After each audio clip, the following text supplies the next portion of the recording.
Hey guys, it's me again. Sorry I've been gone for a week. I was put out by some AC and some rainfall. I got taken out by a cold. I still have some nasal issues, but here I am. The last week I would not have been a good video, so I just want to put that out. But today I'm going to be talking about if you don't believe in you, then God may not come through. But if you do believe in you, God will come through. I wanted to talk about this today because as I've been doing readings and that's been going really well, my my accuracy is scaring me, but that's a good scary. You know what I mean? I noticed a lot of people are asking me questions like, "Oh, how did I know I could do this? How did I know that I was connected to God?" And I wanted to share something with you guys that I know for a fact it will come in handy. And I don't want to use the word handy. That minimizes it. It will come as a staple, as a foundational pillar to your connection with God.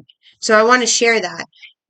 If you guys saw my videos when I started 12 years ago, you'll see I have an old page, but like not that many subscribers or likes or sure, because what I did was I started some videos 12 years ago and then I lost my connection for about 10 and then I never came on again. And then 2 years or so ago, I came back on. So I'm the revival, the ever-reaching God revival here. So I do know what I'm talking about when it comes to this, because I've gone to the lower south node and then dug my way back out of the, dark south node feelings and tumultuation. So please know that I've walked this walk with you guys, and if I can share what I know, I'm going to do it. So basically, if you believe in you, God will come through. Okay?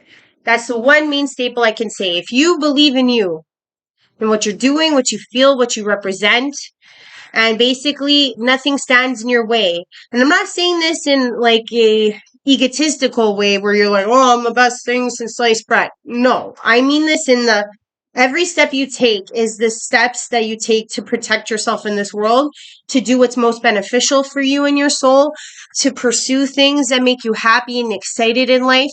They're examples of what I mean. If you believe in you and you put you first, meaning in the sense of like what's best for all of the earth. And most of our inner child will understand what I mean by the inner you and not an egotistical you. When you find that, your connection to God will grow and prosper. And to give you an example of how I know this, like I said, when I kicked off and I thought I was, thrown out because I said no to God all those years back, not to follow my path. I went to a very dark place for very many years. I was guilted. I put the story in my head that God had given up on me and that I was not worthy of his love, her love.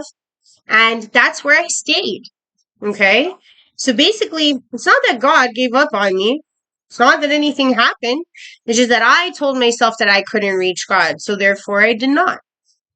So that's something very simplistic, but a lot of people don't realize is that if you don't turn yourself to the beat of God's drum, you're not going to be able to march because you're not listening and you're not looking and you're not trying. So that's number one.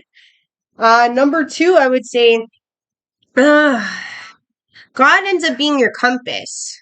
And the more you reach for yourself, you'll start to see that God shifts you into proper things that align with what your deepest, deepest desires are for a betterment of self in the entirety of the whole consciousness. That's a better way of describing the eternal you, not the greedy you. Don't get that mistaken. Basically, what I want to say is that sometimes people are like, okay, well, that's lovely and all. But I'll say, for those of you that have watched my videos, when I did start coming back on, okay, 2 years ago or a year and a half to two, I was going through the most darkest night of my soul. I had my ex leave me. I had nothing, no furniture, no money, no nothing. I had my son, a puppy dog. I had bills to pay. I was at my lowest, right? And when I was in that darkest moment, I realized I deserve better. I deserve more. I deserve a happy life for my son, for this dog, for my family, for myself. I started fighting, and as I fought, as I kept telling myself, you know what, Ashley, you're going to get yourself out of this. This person didn't take you down. This person didn't kill you. You still have breath in your lungs for another day. And as I went on with that momentum, God became my compass. And when God became my compass, everything started to make sense. Everything started to align for me. People used to feel sorry for me, and you know what? I never felt sorry for myself. And that's because I loved where I was going. I loved what I was doing. I loved what I was trying to achieve. I knew that I wasn't going to get bogged down by the emotions of the situation because I had no choice. I was a mom. I couldn't sit and get sad and spend all my life being sad because I had to figure out how I was going to move forward for my son. That love, that faith as a mother also brought me closer to God because I realized that that was the truest, best thing for me. That was the best thing for him. So when you start thinking in that mentality, God just aligns with you. So I wanted to share that. Another way I could describe it is that for those of you that are like, okay, well, how do I know once I've connected to God? For any of you, and I know this has happened for all of you, I'm sure we were all young, maybe 13, 14, 15, 16. I don't know when it happened for all of you, but we all had a first love, right? We all had a first love.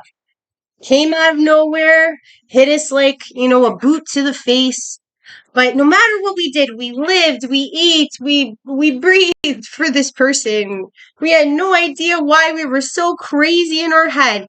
And we just went with it, We did all this crazy, what people would qualify as crazy stuff because we were in love. We no longer relied on things like logic and reason and, measuring weights and balances. We just knew.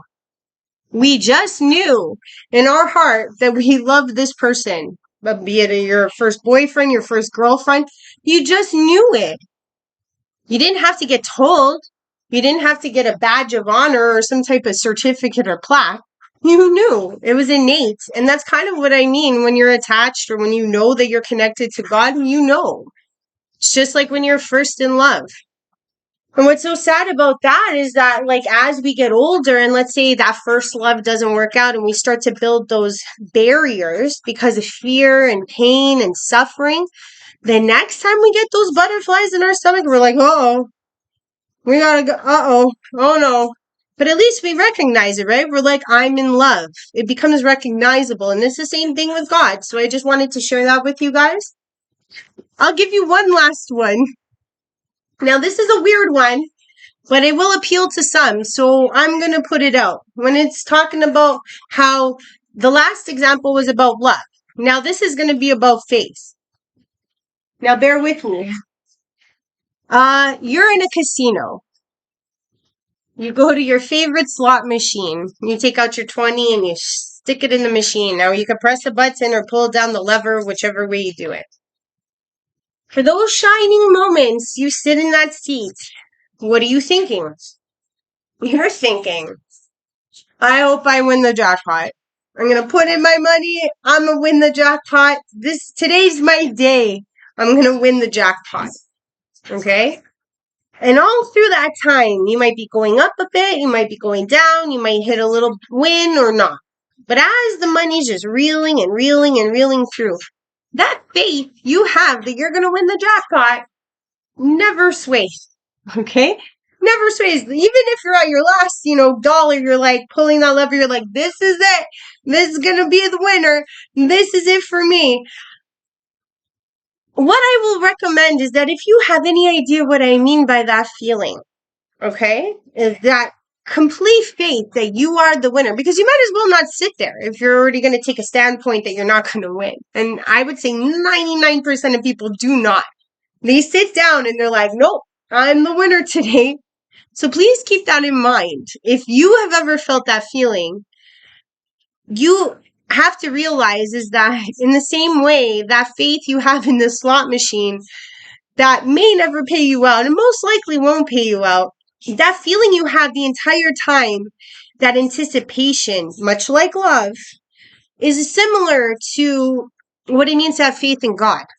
And again, it's irrational. It makes no sense. We know that casinos most times will not pay you out, but that doesn't change the perception of the faith that you have sitting down at that chair. So it's the same idea with God. Even though it's not tangible, you have to realize that it's there. And unlike the casino machine, God will always pay out that jackpot. And not in a money sense, please don't take me. It's just abundance and fruitfulness. God will always provide. So there is a reason to put your faith in God versus a slot machine for that matter. But that's the best way I can describe it. Because that faith is unwavering. It doesn't change. Even when you lose the 20, you're like, I'm going to put another because I know this is my machine, So it's like that faith is how you have to approach your thoughts on God, or knowing that God will deliver, even though everything around you is showing you perhaps that that's not the case. Just, some food for thought. Thought I'd share that today. I'm going to make another video, do some tarot in the other video, and some downloads that I got this last week and that I got to get out. But thanks for listening to this. Always know that if you like what I'm saying, please subscribe, like, share.